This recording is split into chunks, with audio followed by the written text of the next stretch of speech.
Hey, SSJHYPERION here. Hope you guys like my new character, and if you couldn't tell already, we're doing What If Deku Had a Parasyte. I mean, come on, it's obvious. It's in the title, it's in the thumbnail, and it's also the song that just played. Come on, guys. And if you haven't even watched the series yet, what are you waiting for? Click off this video, go watch the series, and come straight back, because what are you doing? Come on, stop sleeping.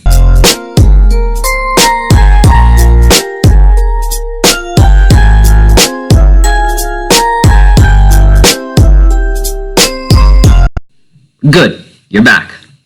Alright, so for those of you who stuck around, even though I kind of give you a bit of advice to go watch the series, please just go watch the series. It's actually pretty good. Come on, guys. I mean, without this series, this What If wouldn't even be possible. None of us would have known about parasites or any of this. So just go check out the series, man.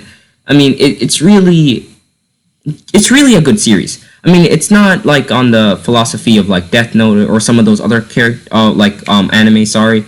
But, I mean, seriously, just go check it out. It's actually deals with a lot of, philosophy on, like, what makes, us, like, the dominant race, who decides what or who should die, and just nature and human nature, animal nature, and other stuff like that in general.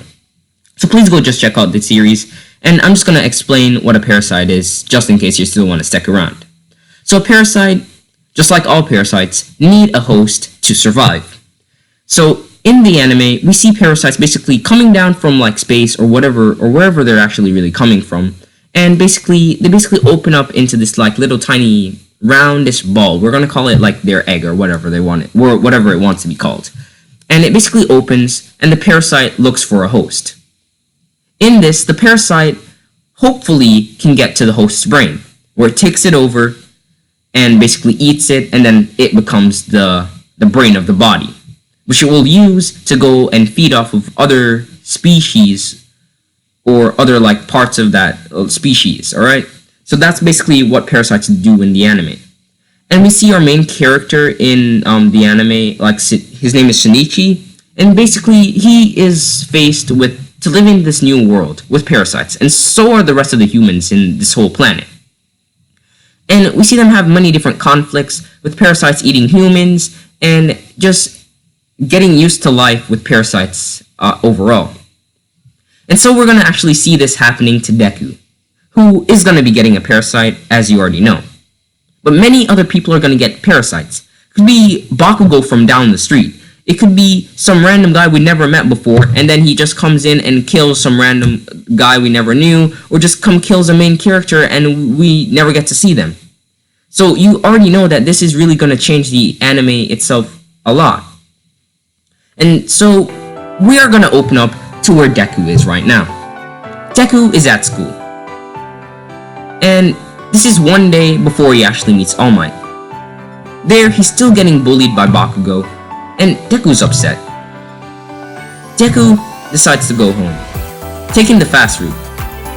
And no, he's not meeting the sludge villain, but he actually gets home on record time, manages to finish his homework, and is actually doing pretty well. There, he decides to stay up a bit more and just watch All Might's video once again, before going to bed. Deep in his sleep, he's contemplating really on what if he had a power. And now this is really in his dream, but he doesn't have anything. And Deku really wants a power. He really wants something that he can call his own, and like a calling to him. He wants something he can trust on, or trust in I should say, and something that he can use to protect others. And like, if it was the gods answering him, here comes parasites. And while it's not the best Deus Ex Machina we've ever seen, it's at least something for Deku. Though that night, many people die, many people go missing, heroes go rogue, and it's quite shocking. There and then, Deku actually wakes up in the middle of the night, only to see this disgusting worm enter his arm. Deku begins to punch at this arm, before the worm starts to squirm around. Deku's punching more and more, but the worm begins to move up faster and faster, until reaching his neck. Deku can feel the worm digging through his skin, and it hurts. Deku begins to squeeze at his neck, and Deku can't even breathe. Deku is almost ready to pass out before the parasite stops. Deku actually manages to just choke himself, and he does pass out in the end, because he doesn't know what's going on and he doesn't want to get killed. Next morning, he wakes up to be shocked, not really even remembering the incident. Sure, it's in his mind, but he thought it was a dream or something. He wakes up and goes downstairs, and his mother gives him breakfast. He eats it and carries on to school. There, Bakugo begins to fire at him at the school gates. But there and then, the parasite comes through, and in a split second, not even Bakugo could have seen it, Deku is like moved, let's say 30 feet away. Bakugo is shocked. What? Did he just get access to his quirk? Has he been lying to me this whole time? He probably thinks I'm a fool, doesn't he? Before Bakugo charges at Deku again, only to see Deku disappear once again. Now this is really the parasite using its fast arms to like fling Deku around. And Deku is really shocked. And both times where he actually evaded Bakugo was him just basically sitting on the floor, like he just landed on the floor. It was kind of funny. Everyone's kind of laughing that Deku actually like evaded Bakugo's moves, but it's also like kind of laughing that Deku basically fell on the floor. Everyone basically starts to tease Deku about him being late about his powers, and basically saying to him, how are you gonna catch up now with such late powers? But they're actually kind of not really bullying him, but kind of critiquing him a bit more, and just telling him basically this is gonna like push him to drive to actually try and figure out what his abilities are. But even Deku can't even see the movement of the parasite. He doesn't know what's going on right now, and he decides basically to continue through his day. And this time, Bakugo actually doesn't even bother him for the rest of the school, well, day at least.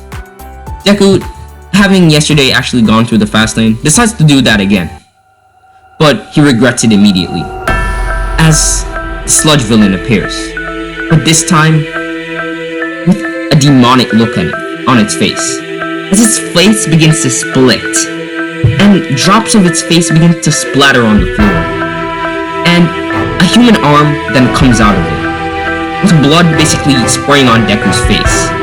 Deku's disgusted and begins to vomit.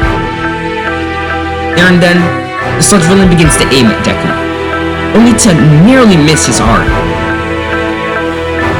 What actually happened was that Deku's parasite manages to block it, basically cutting off whatever limbs the other parasite has.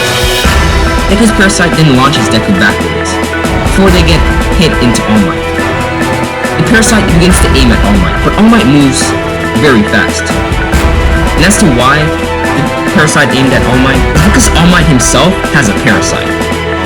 Quite shockingly, the parasite manages to go into All Might's room, healing it completely. All Might was, let's say, at a 60%, is now at an 80%. And with only a flick alone, basically destroys the sludge villain, having to kill it, knowing what these parasites are. All Might then turns around and looks at Deku.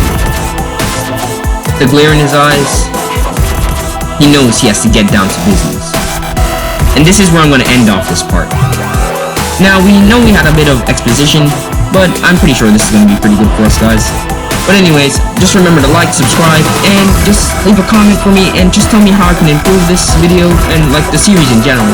And tell me if you actually like this, because I'm really enjoying this. So anyways, guys, this is going to be SSJHYPERION signing out. Alright guys, later.